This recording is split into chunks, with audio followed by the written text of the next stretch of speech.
everyone. Today we are going to learn how to bisect an angle. As you can see, I have got an angle of 90 degree already. Now, how do I make an angle of 45 degree out of it?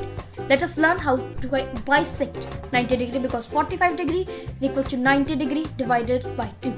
Okay, so first, what you want to do is you want to take your radius more than half of this arc of 90 degree. Now, create an arc from there to there.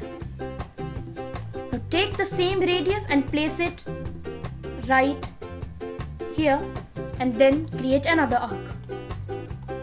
Now, take your scale and place it in such a way that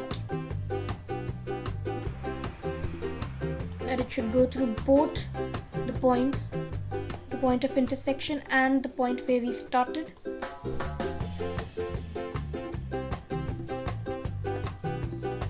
And that's it. Now draw a line connecting both of them. And now let's measure what have we got. Yes, we have got an angle of 45 degrees. By this method, you can draw the angles of an angle of 30 degree like this. I drew an angle of 60 degree first, then I bisected it to get 30.